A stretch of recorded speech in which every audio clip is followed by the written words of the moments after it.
El portal informativo de Fundación para la Promoción del Altruismo, institución de asistencia privada, presenta El lado humano del periodismo, un servicio de anunciación, comunicación altruista, compromiso y servicio.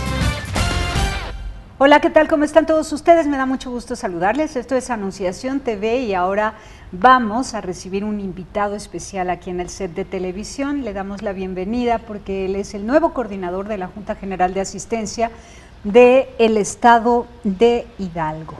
Es una de las juntas de asistencia privada o de este grupo de organismos análogos que se dedican a regir la asistencia privada en México, de los más destacados porque han visto con una amplitud la situación difícil que enfrenta la sociedad civil organizada ante esta necesidad de captar donativos, voluntarios, de involucrar a las universidades, de hacer este triángulo de amor pero verdadero, basado en la verdad entre gobierno, empresa y sociedad, y lo han hecho muy bien. Se han tomado el tiempo de pensarlo, de sentirlo en su corazón, de analizar caso por caso, de probar y experimentar negocios en paralelo a cada organización altruista, las más posibles, para ver si los mismos negocios en paralelo pueden ser la fuente de ingresos que ayude al sostenimiento de la institución y garantice el mejor servicio, de manera que logre no solamente curar problemas, sino también prevenir problemas. Está con nosotros Rubén Escalante Méndez, coordinador de la Junta General de Asistencia en el Estado de Hidalgo. ¿Cómo estás, Rubén? Hola, ¿qué tal, Tere? Bienvenido. ¿Cómo recibes el puesto? Con mucho entusiasmo, con mucha emoción y también con una gran responsabilidad. ¿Dónde está Blanca? Cuéntanos. Blanca. Sí. ¿Quién te heredó el puesto? Sí, ella está ahora en Australia, está trabajando para la Embajada de México en Australia. Pues yo creo que le está yendo bastante bien, es igual un tema muy interesante. Y bueno, pues efectivamente el trabajo que se ha venido haciendo en la Junta y específicamente el que dejó Blanca, pues es muy importante. Entonces nos corresponde a nosotros ahora pues recuperar todo ese legado que se ha dejado. Te dejó un gran reto, pero cuentan por ahí que tienes el perfil perfecto para dar continuidad a lo que ella vislumbraba. Poner un negocio junto a cada IAP o AC y que entonces pudieran ellas despuntar teniendo una fuente de ingresos propia. Y bueno, a ti por tu perfil, ¿cuál es tu carrera? Cuéntanos, Rubén. Claro que sí, yo soy licenciado en Economía, estudié además una maestría en Ingeniería Económica y Financiera por la Universidad La Salle. Estoy en el proceso de titulación, me es importante comentarlo. De la maestría. De la maestría. Y me he desempeñado en el sector privado como consultor empresarial, pero además tengo una asociación civil. ¿A qué se dedica tu asociación? Tenemos un modelo de sustentabilidad que desde nuestro punto de vista es más robusto que los modelos tradicionales. Tenemos 5 esferas a las que atendemos. ¿Cómo se llama la asociación civil? Gente que actúa. Las esferas que atendemos es el tema ambiental, el tema social, el tema económico, el tema cultural, que es una de las nuevas propuestas que hacemos, y el tema tecnológico, como 2 elementos que requieren, más bien el modelo de sustentabilidad requiere de esos 2 nuevos elementos para integrarlo de manera Economía formal. Y tecnología. Tecnología y cultura. Ah, y cultura. Sí. Sí, esos son los 2 nuevos ¿Pero que qué estamos hacen? integrando. ¿Qué hacen? Nosotros en la asociación, bueno, la verdad, me he estado ya distanciado del tema de la asociación por integrarme a la Junta, pero hemos hecho trabajo principalmente en el estado de Hidalgo, en cuestión de apoyo de distintos temas, equidad de género, por el tema social. Hemos trabajado en educación ambiental también, con un modelo integral que hicimos en un municipio que se llama Tizayuca, en Hidalgo. Hemos trabajado también en un modelo de elaboración de composteros caseros en la ciudad de Pachuca para el manejo de residuos orgánicos. Hemos hecho otros modelos, por ejemplo, huertos de traspatio en el municipio de Yahualica. Es un municipio que está integrado en esta cruzada nacional contra el hambre, es de muy alta marginación en el estado. Y el último que hicimos, que fue el año pasado, fue para prevención de adicciones en otro municipio que se llama Tlapexco. Entonces esa ha sido mi labor en la parte en la parte de la organización de la sociedad civil organizada. Y lo cual te ha dado una visión muy completa, porque estás atendiendo diversos fenómenos que se dan en las comunidades más pobres y con un espíritu realmente altruista, ¿no? Definitivamente. O sea, quien tiene una organización de la sociedad civil sabe que no es un negocio, más bien debería saber que no es un negocio, que tampoco es un club de amigos, no es un club de Toby en donde se reúnan a platicar o tratar de modificar las cosas solamente desde el papel, sino más bien tienen que actuar, tienen que salir a las comunidades, tienen que ponerse las botas, tienen que asolearse, en algunos casos si es cuestión de desarrollo comunitario, pero también tienen que atender a la población en donde tienen el enfoque principal de su objeto social, pero hay que hacerlo, o sea, hay que ponerse las pilas.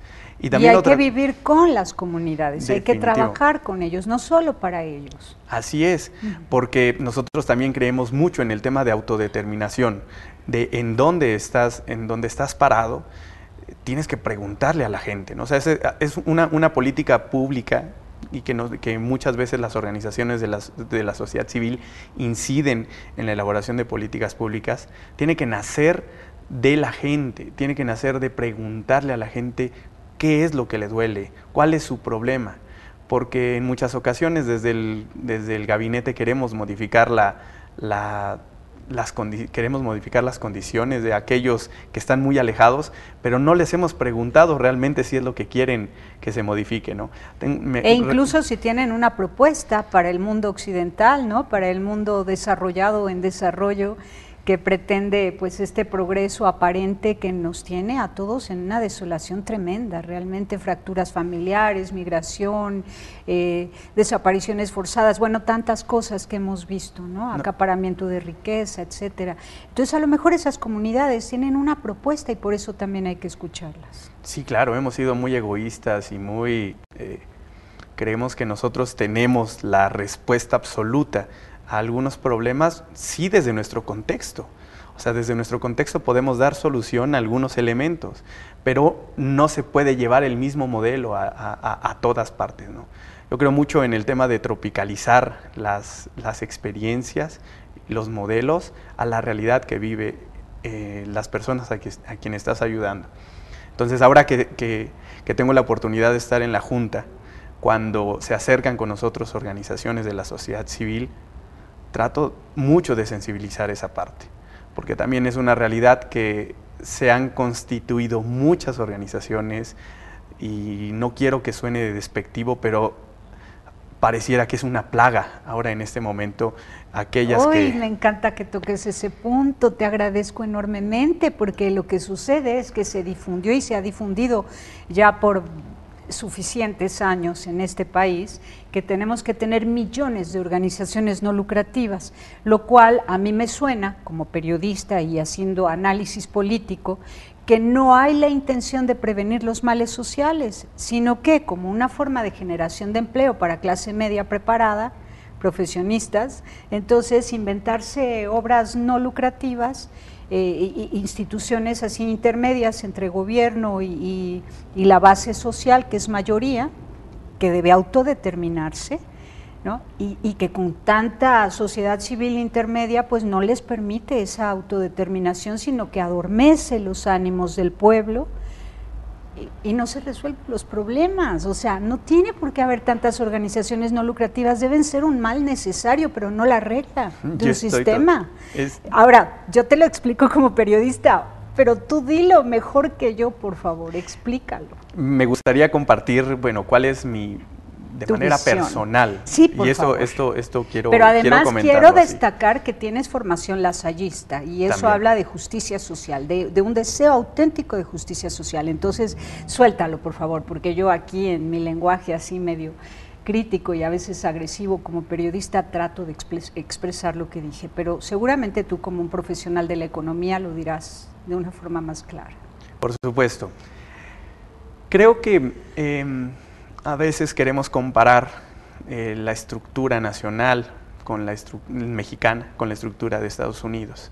Y me dicen, ok, es que en México más bien en Estados Unidos hay muchísimas organizaciones de la sociedad civil, nos triplican en número. Ok, tienes razón, pero no necesariamente tiene que ser la receta que nosotros en el país tengamos que seguir. Y lo digo con mucho respeto, pero sí creo que hay organizaciones que se han constituido simplemente para encontrar una forma de ingresos y de evitar algunas responsabilidades fiscales que se tienen. Y otras para adormecer los ánimos del pueblo. También ese es otro punto, ¿no? Que sí es cierto que la sociedad civil organizada es un músculo fuerte, pero cuando tienen autodeterminación, no cuando son dirigidas o conducidas a algunos intereses muy particulares. Por eso es que en la Junta nosotros tenemos en este momento la responsabilidad de dar seguimiento muy cercano a las actividades que están haciendo las organizaciones de la sociedad civil en Hidalgo. Y es una responsabilidad que yo la siento no como responsabilidad, sino como una obligación más bien, ¿no? Estar muy cercanas a las organizaciones, ir a visitarlas, conocer a sus beneficiarios y de verdad saber que están haciendo algo y no solamente es una apariencia, porque creo que basta de ese tipo de organizaciones en las que han sido muchos años los que parece que han estado trabajando, pero no han atendido a un beneficiario más, sino que atienden tal vez a beneficiarios muy específicos. Tendremos mucho cuidado en eso. Mucho cuidado también en que no se dupliquen los datos de un mismo grupo. Digamos, un grupito de amigos abre 2, 3, 4 instituciones, tienen una comunidad a la que atienden y las 3, 4 reportan a los donantes esos mismos fenómenos, situaciones, necesidades para jalar donativos para lo mismo, aunque se llamen de diferente manera. Eso también lo hemos visto. Sí, el cruce de los padrones de beneficiarios es un asunto del que he platicado con el equipo de la Junta, y no solamente entre organizaciones, sino también con padrones de los gobiernos estatales, municipales y federales, porque podría ser que se estén duplicando. Más bien, creo que se ha atendido por muchos años a los mismos con mucho de distintos lugares, ¿no? Uh-huh. O sea, llegan de distintas secciones el mismo apoyo a las mismas personas. Y hemos dejado de atender a otro grupo, el cual jamás ha tenido ningún solo beneficio. Creo que también nosotros como Junta tenemos que ayudarles a las organizaciones a eso, a abrirse un poquito más al tema de encontrar nuevos beneficiarios a partir de las mismas necesidades que tienen los gobiernos. Y para lo cual los gobiernos tienen que ofrecer un verdadero mapa de lo que está pasando en cada estado, en cada entidad, en cada municipio, ¿no? Definitivamente. Que se conozca bien la realidad. Es impresionante cómo cuando entrevistamos a algún líder de alguna organización altruista les cuesta enormemente trabajo contextualizar su labor. Me pregunto, ¿y cuántos habitantes hay en esa zona, ¿no? ¿Cuál es la situación de la economía familiar en esa zona? ¿Cuáles son los padecimientos de salud en esa zona? ¿Cuáles son las fuentes de empleo mayoritarias en ese lugar? Y no hay respuesta porque no conocen el mapa de su sitio, entonces no conocen necesidades reales. Claro. Y sin embargo, algo están haciendo, que a lo mejor están sustituyendo en sus responsabilidades al gobierno o a los empresarios o a los mismos padres de familia, podría ser. Vamos y volvemos.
Continuamos en Anunciación TV y analizando desde la visión de alguien experto en economía, cuando la solución se convierte en problema.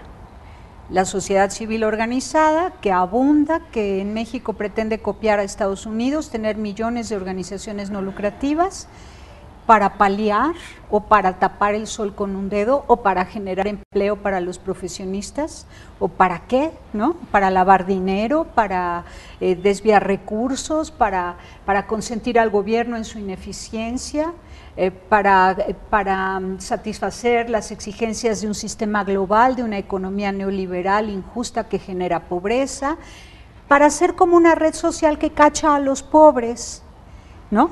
Me imagínate una escena, si tenemos un caricaturista en este momento que pudiera hacer a la sociedad civil con una red y recogiendo a todos los seres humanos que caen de un sistema económico neoliberal injusto y que los empobrece, genera pobreza. Y la sociedad civil muy plantada como cachando a los pobres sin lograr sacarlos adelante porque ese mismo sistema que se consiente no nos permite hacer que tengan un porvenir cada padre de familia, cada mamá, cada familia integrada.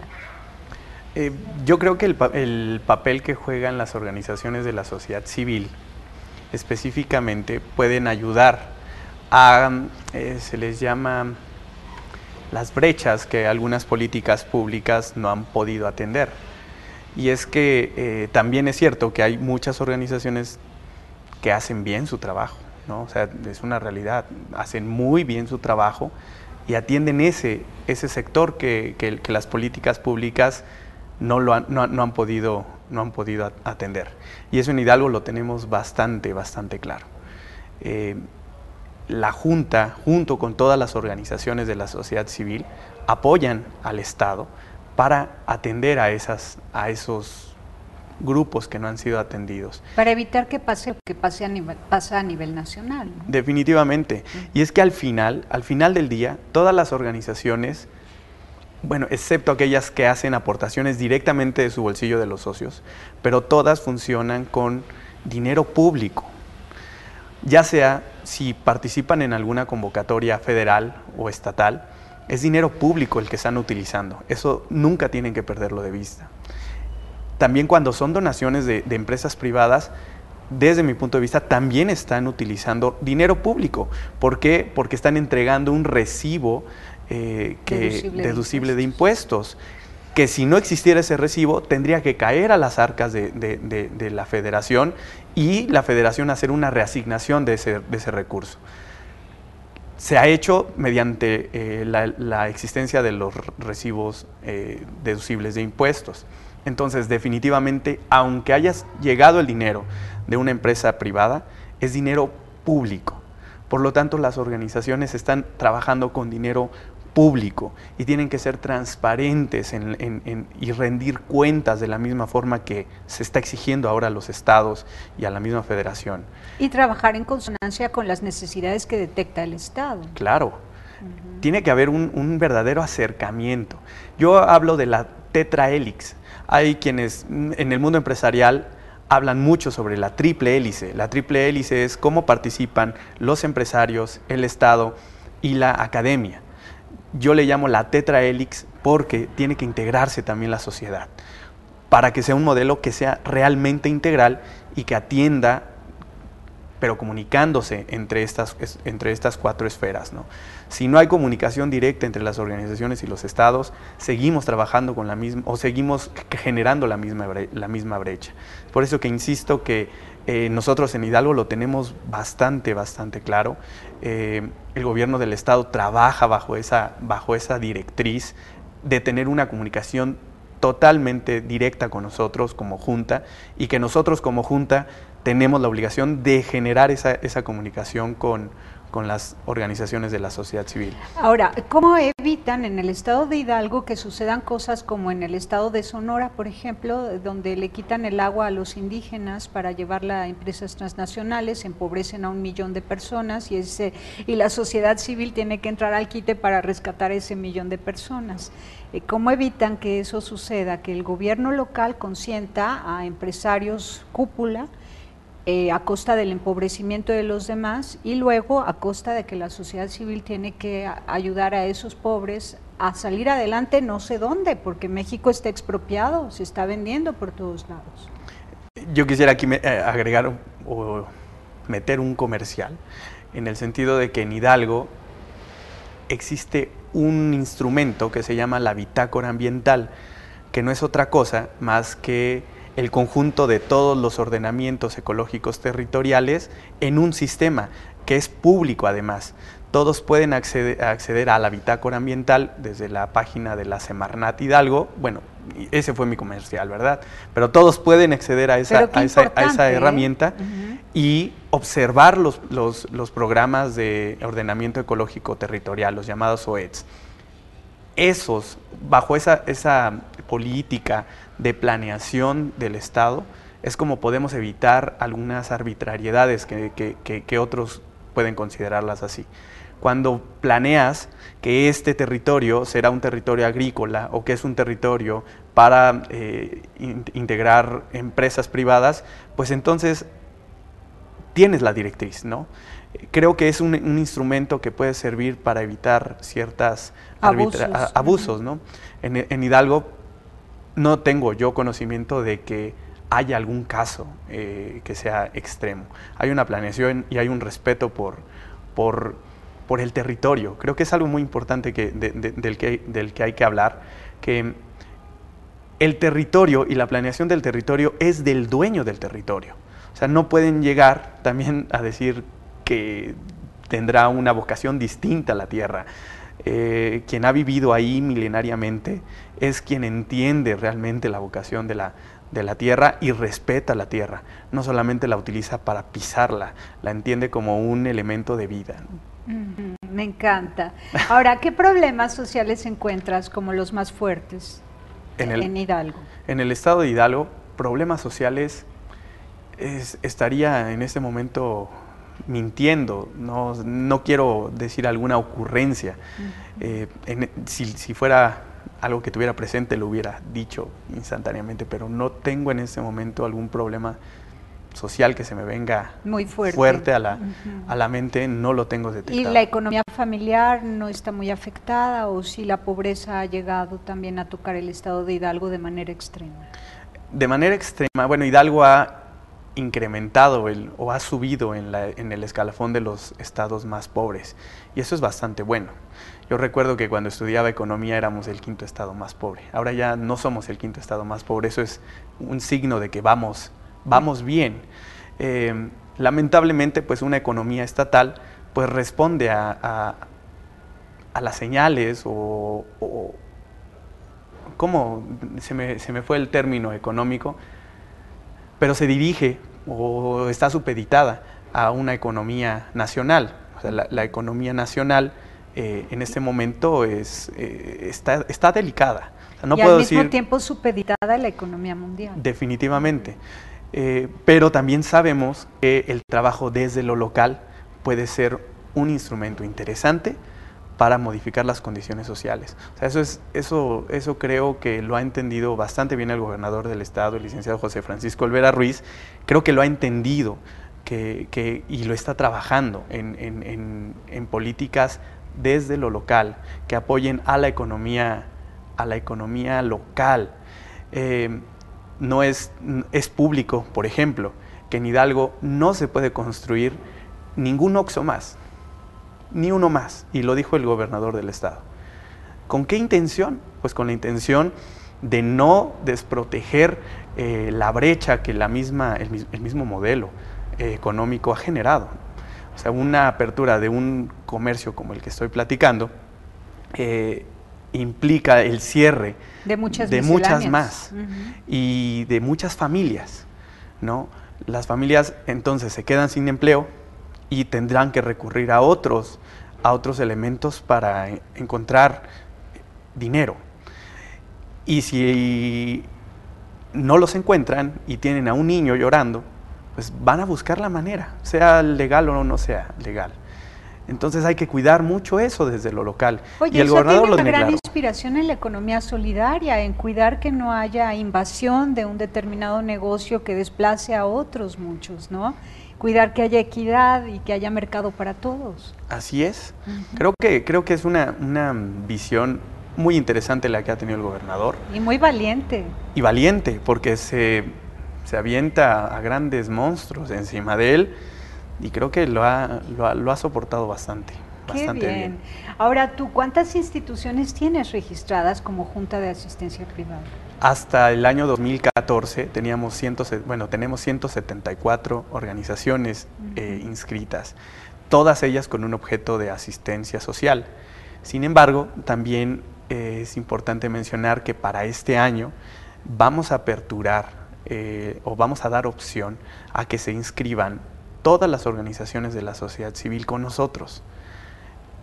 Esto es algo bueno, no significa tampoco que nosotros vamos a apoyarlas económicamente o ya sea en especie o económico a todas. Significa que tendremos un acercamiento mucho más directo y estaremos más alerta de qué están haciendo. Qué bueno, para que no pase lo que pasó en Michoacán con esa casa hogar de la mamá Rosa, ¿no? Que nadie la supervisaba y se iba por la libre la señora y se cometieron un montón de cosas horrendas en ese lugar por desatención de parte de las autoridades competentes para regir la actuación de la sociedad civil en materia de altruismo. Entonces, y además de que pueden controlarlas mejor, supervisarlas, las pueden apoyar para profesionalizar su labor y para diseñar estos negocios en paralelo, que hay que hablar de ello, ¿no?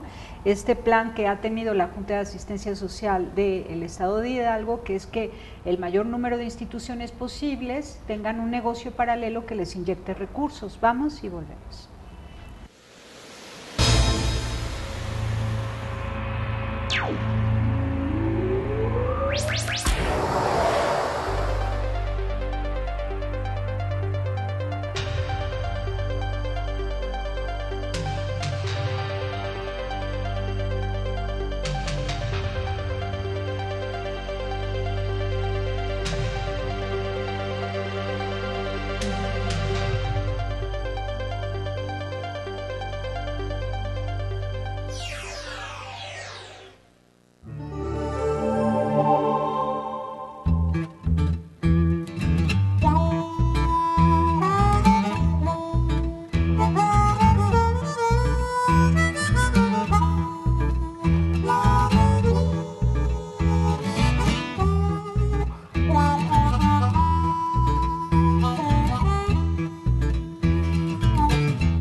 Continuamos en Anunciación TV. No se puede tejer de día y destejer de noche, ¿no? Y no se puede desvestir a un santo para vestir otro, ¿verdad?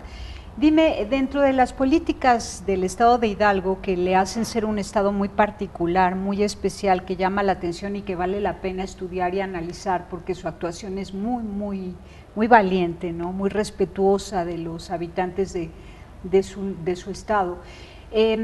¿Qué hacen para evitar que los donativos que lleguen de empresas que no pagan impuestos, que no pagan la luz, que se roban el agua de los ríos, que contaminan? Porque no se vale recibir donativos de quien caiga, sino que sean realmente donativos de empresas honorables que ya pagaron impuestos, que han pagado buenos sueldos, que han generado empleo, que han reinvertido en el Estado.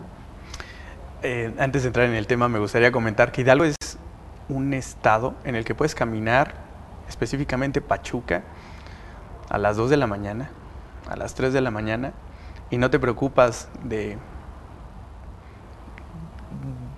que vaya a haber una balacera, ¿no? O sea, y lo comento por lo que decías, ¿no? O sea, Hidalgo es un tema muy particular que está empezando a resurgir de una manera muy interesante.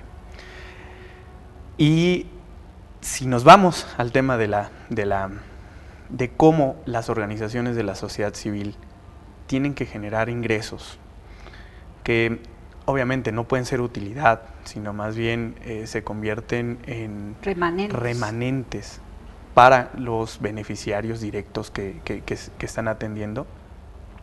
Nosotros hemos visualizado que no queremos tener en la Junta más organizaciones de la sociedad civil que vayan por dádivas, que vayan por una dependencia. Nosotros ya no queremos tener organizaciones dependientes del mismo sistema. Queremos nosotros hacer organizaciones que sean autosustentables, que generen sus propios recursos, pero también que los busquen y los peleen.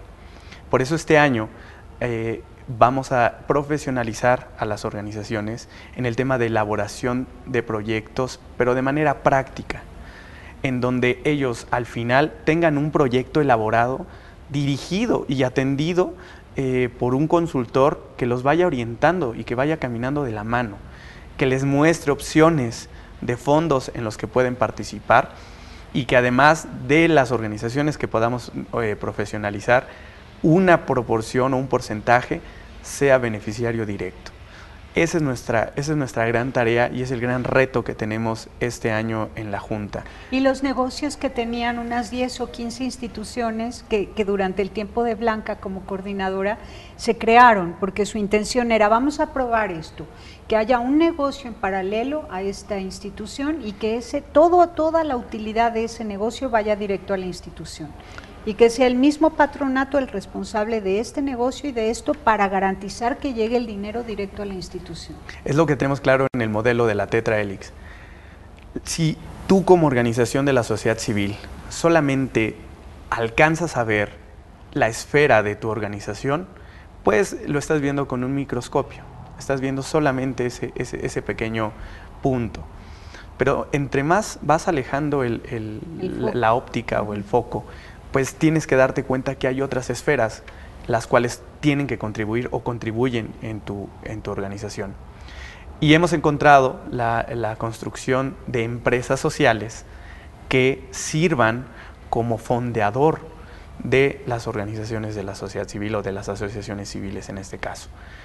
Es un modelo interesante, es un modelo al que en muchas ocasiones encuentras resistencia, porque si tienes un orfanato, por ejemplo, y lo atienden determinado grupo de personas, y te dicen, oye, pues es que lo que pasa es que yo jamás me he dedicado a bienes raíces. Bueno, ¿por qué no encuentras la construcción? Y estoy hablando solamente de manera hipotética. ¿No? ¿Por qué no encuentras en la construcción de una empresa de bienes raíces la fondeadora de tu organización? Que sea independiente, que genere beneficios económicos, que pague a sus empleados, pero que además genere una utilidad la cual tenga que transmitirse de manera directa hacia tu organización. Entonces es interesante visualizarlo así, es interesante también encontrar en las instituciones de educación superior, en las universidades tecnológicos, aliados para el tema de profesionalización. Yo estoy seguro que las universidades están ávidos de que las organizaciones se acerquen, porque también necesitan ellos esa parte, ¿no? Es parte de su formación, ¿no? Así es. Ahora, ¿qué negocios han funcionado en paralelo a una institución? Dame algún ejemplo, 2 o 3, que una institución haya abierto un restaurante ahí a un lado y que entonces el restaurante genere dinero, que algo real que haya ocurrido. En ese momento no tengo un caso en específico que pueda compartir contigo, Tere. No lo he analizado de manera... ¿Cuándo tomaste tu cargo? El 8 de enero. Ay, te estás estrenando. Así es. Bueno, ya los conocerás porque nos reportó Blanca unos 10 o 15 negocios y claro, fue todo esto del año pasado. Entonces, en un año, tú sabes que se necesitan hasta 3 años para ver ya un negocio florecer, ¿no? Mínimo 2 años. Pero algo bueno debe haber ya por ahí de resultados. Claro, lo que te puedo platicar es que nosotros como Junta, pues tenemos nuestro gran negocio, digamos, ¿no? Porque al final nosotros tenemos que fondear a la asistencia pública y lo hemos encontrado en nuestro Montepío Pachuca. Nuestro Montepío Pachuca, que lamento que el día de ayer haya salido un reportaje que son las cuevas de Alibaba. Todo el recurso que nosotros captamos es directamente a la beneficencia pública. No utilizamos un solo peso para otra cosa, porque estamos supeditados por una ley. Entonces, nosotros encontramos en ese negocio definitivamente una forma interesante para captar recursos y también para ayudar a la economía familiar, porque es cierto, hay en ese momento la oferta monetaria en México, o sea, el capital o el dinero que está circulando está cortado y no hay dinero. Entonces, a veces es necesario poner en prenda alguno de tus bienes para cubrir alguna necesidad de manera inmediata. Así funciona el Montepío, así funcionamos nosotros y nos parece que es interesante encontrar estos modelos de negocio que acompañen a la asistencia pública, y así como lo hacemos en la Junta, las organizaciones también lo pueden hacer. Qué bien, qué bien. De ahí fue precisamente de donde tomaron el modelo. Así es. Ya que la Junta de Asistencia Privada capta recursos del Montepío de Pachuca, pues entonces de ahí se reparte entre todas las instituciones no lucrativas y pues ellas mismas, cada una puede hacer algo semejante, tener un negocio que le inyecte recursos, ¿verdad? Me encanta. Ahora, para que los donativos lleguen de empresas que no generan pobreza, porque sería un absurdo, y de hecho es un absurdo, ocurre muchísimo. Algo de verdad de lo más espantoso que he escuchado en los últimos meses en México es que ahora Monsanto, esta empresa de transgénicos que ahuyenta a las abejas, cosa peligrosísima, porque si desaparecen las abejas, de verdad que yo no sé qué pueda pasar con México, que es un gran exportador de miel de abeja, entre otras muchas cosas que pueden pasar a la salud del cuerpo humano, según expertos de otros países que han logrado que sus leyes cambien y prohíban los transgénicos en el campo. Bueno, en México lo aceptan y tiene el descaro de ofrecer donativos a las organizaciones no lucrativas, como haciéndoles manita de puerco y haciéndoles la barba, ¿no? O financiando películas muy lindas con un contenido y una trama súper linda para cautivar a una comunidad indígena de Yucatán y entonces sembrar el maíz transgénico en sus tierras, etcétera. ¿Cómo hace el Estado de Hidalgo para que ningún donante tramposo llegue con su dinero a las instituciones no lucrativas? Allí es una parte muy, muy delicada, en el sentido de que cuando una empresa o cuando un agente económico genera un daño, realiza un daño, genera una externalidad, se le llama en términos económicos, una externalidad negativa. Y esta externalidad negativa tendría que ser cubierta por el mismo generador. Es decir, si yo tengo una empresa que está ahuyentando a las abejas, pues entonces tendría que hacer algunas actividades dirigidas específicamente a evitar que disminuyeran las abejas. Sería irresponsable de mi parte decir que quién entra y quién no entra a ser donante. Yo creo que es una cuestión más de responsabilidad propia. E insisto, cuando generas una externalidad, tienes que encontrar el mecanismo para cubrirla. Por ejemplo, y bueno, otra vez, una empresa refresquera. Directa con en proporción directa, claro. Generas. Hay una empresa refresquera a la que alguna vez me acerqué a solicitar un fondo. Y me dijo, ¿sabes qué? El único tema que me interesa a mí trabajar es el tema del agua. Y lo entiendo, porque pues para producir refrescos se gastan millones de litros de agua, ¿no? Tiene un poco más de sentido, o me hace más sentido que vayan dirigidos sus programas hacia cubrir el daño que está generando esta externalidad. Entonces yo creo que sería interesante que nosotros visualizáramos eso, que cuando detectemos que hay alguna empresa que desde nuestro punto de vista, o desde el punto de vista de los científicos. O de los científicos, porque sí, hemos más bien, analizado, ¿verdad? sí, claro, los científicos denuncian a estas empresas o a esta única empresa que tiene las semillas transgénicas y luego pues resulta que... Hombre, y es que es terrible, o sea, si no hay abejas no hay polinización, si no hay polinización no hay flores, si no hay flores no hay frutos. Entonces es terrible. Alguna vez vi un documental en donde en China pues están polinizando de manera artificial, hacen unas especies de abejas grandes con plumas y están en los árboles poniendo lo que deberían estar haciendo las abejas. Entonces también estamos poniéndonos contra la naturaleza y creo que es algo muy, muy complicado. O sea, el egoísmo humano no puede llegar a tal grado. Y entonces tenemos que hacer cultura. ¿Tú crees que las leyes sería difícil que en México avanzaran a tal punto que lograran protegernos? Creo que el sistema de leyes en México es bastante bueno. Lo malo es el momento en el que se apliquen. Pero creo que nuestro sistema legal es sólido. O sea, tenemos una ley, por ejemplo, contra el cambio climático. Pocos tienen eso a nivel mundial. En el estado de Hidalgo tenemos nuestra ley también de mitigación del cambio climático. Vamos, ahora es cuestión de actuar, como cuando empezamos a platicar, ¿no? Es cuestión de actuar, no nada más de que se quede en el gabinete, no nada más que se quede en los papeles o en las leyes, sino que se actúe de manera congruente con lo que dice. Excelente, me encanta, de verdad. Felicito a la Junta General de Asistencia del Estado de Hidalgo por tenerte como coordinador.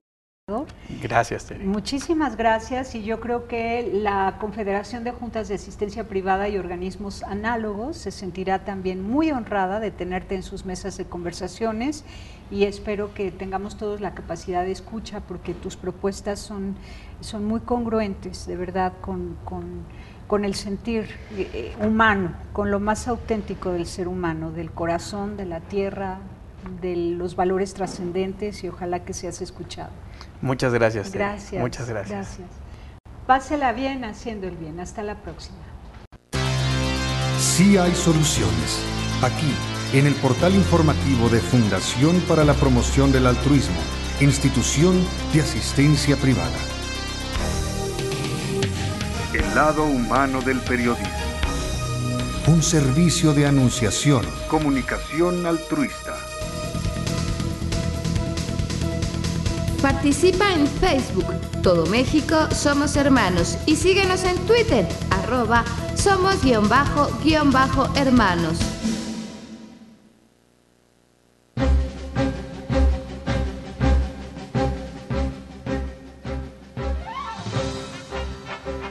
Con el gusto de saludar a quienes siguen la información altruista de Anunciación TV, les presento el siguiente resumen informativo.